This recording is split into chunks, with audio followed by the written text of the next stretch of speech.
बिस्मिल्लाहिर्रहमानिर्रहीम। दुनिया में रहने वाले तमाम दोस्तों को कासिम करबलाई का सलाम। दोस्तों, माह रमज़ान की फ़जीलत कुरान करीम और हदीस की रोशनी में बयान करते हैं। माह रमज़ान वो महीना है जिसमें कुरान मजीद नाजिल हुआ, जो इंसानों के लिए हिदायत, अल्लाह की राह पर चलने के लिए रोशन दलील है और हक़ व बातिल का फ़र्क बताने वाली किताब है।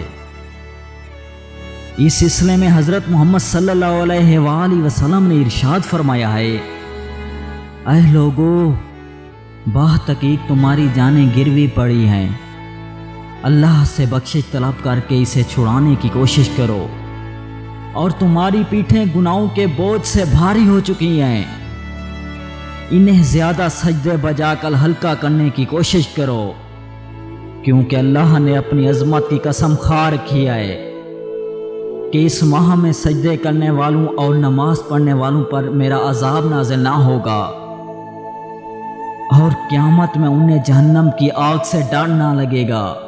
ऐ लोगो,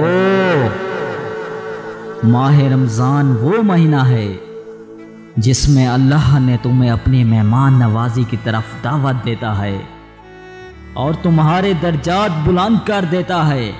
आप सल्लल्लाहु अलैहि वसल्लम ने इरशाद फरमाया है कि माह रमज़ान में अल्लाह ने मेरी उम्मत को वो 5 चीज़ें अनायत फरमाई हैं। इस महीने की चांद रात को अल्लाह मेरी उम्मत की तरफ नज़र डालता है, और अल्लाह जिस पर खसूसी नज़र डाल दे उसे अजाब नहीं देता, और रोज़े की वजह से मुंह से निकलने वाली नागवार बू मस्क की खुशबू से ज़्यादा पसंद है, और मलाइका दिन रात उनके लिए इस्तग़फ़ार करते हैं।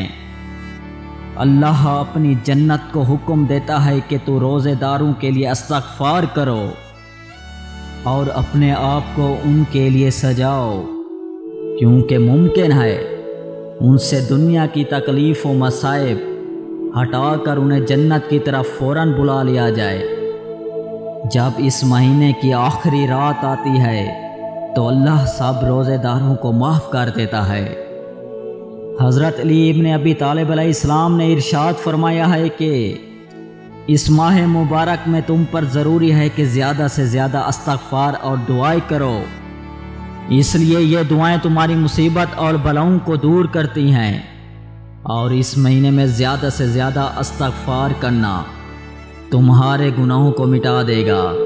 और इमाम जाफ़र सादिक़ अलैहिस्सलाम ने इरशाद फरमाया है कि जो कोई रमज़ान मुबारक में सदका दे, अल्लाह ताला उससे 70 किस्म की बलाएं दूर करेगा। दोस्तों, इस माह की भूख व प्यास से क़यामत की भूख व प्यास को याद करो। जो शख्स इस माह में अपने इखलाक को दुरुस्त रखेगा तो अल्लाह ताला क़यामत के दिन उस शख्स को पुले सिरात से बआसानी गुजार देगा। इस महीने में अल्लाह शैतान को कैद कर देता है कि सिरात मुस्तकीम पर आने वालों को कहीं गुमराह ना कर दे। खुदा की कसम, ये वो महीना है जो तमाम महीनों से अफजल महीना है। इस महीने का सोना भी इबादत है, इस महीने में सांस लेना भी तस्बीह है। अगर आप चाहते हैं कि इस्लाम के मुताल्लिक हर नई वीडियो पर वक्त मिले तो मेरे इस चैनल कासिम करबलाई को सब्सक्राइब करें और साथ ही घंटी के निशान को दबाएं। अगर आपको ये वीडियो पसंद आए तो आपसे गुजारिश है कि इस वीडियो को लाइक और शेयर करें और नीचे कमेंट्स देकर अपनी राय का इजहार करें। वस्सलाम।